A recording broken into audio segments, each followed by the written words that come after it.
In the next clip, you're going to see the coronavirus pandemic from an elitist point of view. No one reached out to me and said, as a senior citizen, are you willing to take a chance on your survival in exchange for keeping the America that all America loves for your children and grandchildren? And if that's the exchange, I'm all in. And that doesn't make me noble or brave or anything like that. I just think there are lots of grandparents out there in this country, like me. I have 6 grandchildren, that what we all care about and what we love more than anything are those children. And I want to, live smart and see through this, but I don't want the whole country to be sacrificed. And that's what I see. I've talked to hundreds of people, Tucker, and just in the last week, and making calls all the time, and everyone says pretty much the same thing, that we can't lose our whole country. We're having an economic collapse. I'm also a small businessman. I understand it, and I talk with business people all the time, Tucker. And my heart is lifted tonight by what I heard the president say, because we can do more than one thing at a time. We can do 2 things. So, my message is that let's get back to work. Let's get back to living. Let's be smart about it. And those of us who are 70 plus, we'll take care of ourselves, but don't sacrifice the country. Don't do that. Don't ruin this great American dream. So you're basically saying that this disease could take your life, but that's not the scariest thing to you. There's something that would be worse than dying. Yeah. So basically what he's saying there is we got to sacrifice grandma. And, this is stupid all the way, because he doesn't mention that if we sacrifice all the elderly people, we're going to overwhelm the hospitals. There's going to be no more beds for everybody, and blah, blah, blah, blah. So, just immoral, stupid, illogical in almost any way you can look at it. And it's funny because he tries to sell it from a humanistic point of view. Oh, I want to save the economy. I'm doing this for the welfare of the people. Yeah, but we just need to kill our grandparents who, raised us, raised our parents, and did a bunch of stuff for us. When actually, it's not going to work. It wouldn't work. It would probably depress the hospitals. And like I just said, it's just overall a bad idea. But just the audacity of these people to go on and then try to make themselves seem like saints, but at the same time just like, oh, because you know the real intent of these people. Oh, the stock market's going down. That's why we need to sacrifice grandma. You know what's really going on in their heads.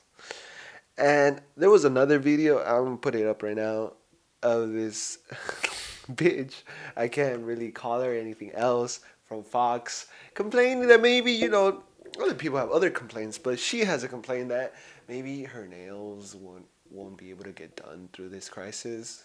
Here. If you bought clothing before all of this happened, if you want to return it, our store is gonna waive that 30-day period where you can get your money back if you need to return something. These are all the things. People are staying home. Women, y'all don't think about this, guys, but this is not a priority. But women have to get their hair done. I saw someone tweet out, you're going to see what color our real hair is because our roots are going to grow in. Women, all my friends are saying, this is not a priority. People are dying, and I realize that, but they can't get their nails done. As you can see, the elitists are viewing the coronavirus crisis through a different lens than working class people. That's pretty easy to see. And this leads us to the bottom line, which shows why the coronavirus bill turned out the way it did. So the coronavirus bill actually had good, necessary parts in it because a lot of people are suffering. It had $1,200 for most Americans and $500 per child, which is a very necessary thing. But really, for people that, 3.2 million people filed for unemployment in a week, or approximately that amount of time, they really need it. And there were unemployment increases in the bill as well. But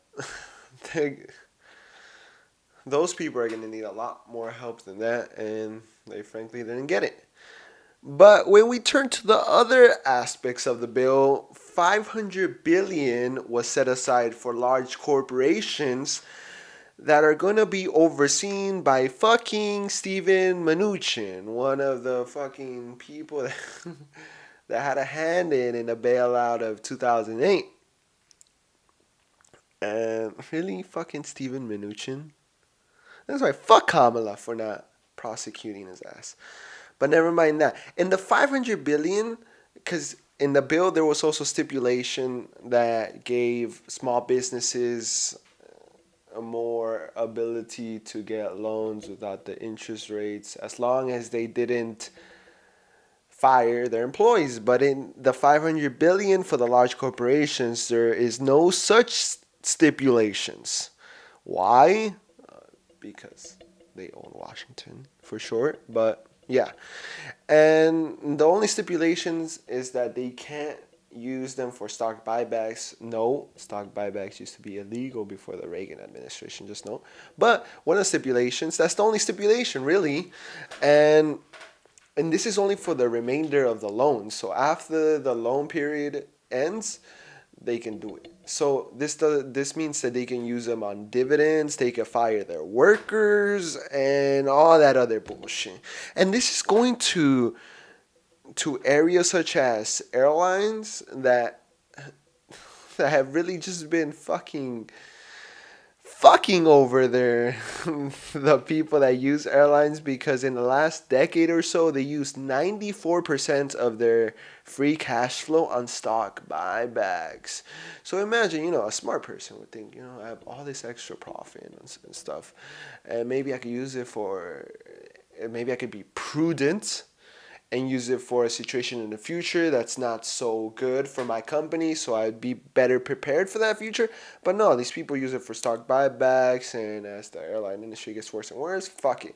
And when a crisis hits, you want us to bail you out after you made those bad financial decisions? Yes. So that's basically what's going on here. And on top of all that, this 500 billion could actually turn into 4.3 trillion through leverage lending from the Federal Reserve. And I'm not even bullshitting about 4.3 trillion. And I'm not bullshitting about this because you can literally search up a video of Larry Kudlow, one of Trump's fucking goons, one of his fucking pawns that does whatever he wants for him, saying that it's gonna be that much when we involve the Federal Reserve and such. So we get 1,200, 500 per child, and higher unemployment insurance, and the corporations, through all their bad decisions, get bailed out. So really, I mean, come on. Sometime we have to start thinking that maybe we need to start participating in the political process a little bit more in order to fix all this bullshit, because a lot of people are going to suffer through, a lot of people are fine. They're going to be fine through this crisis because they have a lot of help economically. But you know how many people are going to suffer? You know how many people already got fired? And all of these stipulations for the working class have time limits. And you know what? Specifically what ties to that, the Congress, after they pass this bill, they're going to recess, which means they're going to take a fucking break. So while all the grocery workers that work in grocery markets and all the other places that are still open, they're risking their lives, well, the fucking Congress is taking a recess, a fucking break, because they just are. Well, instead of working on other bills that can help working Americans.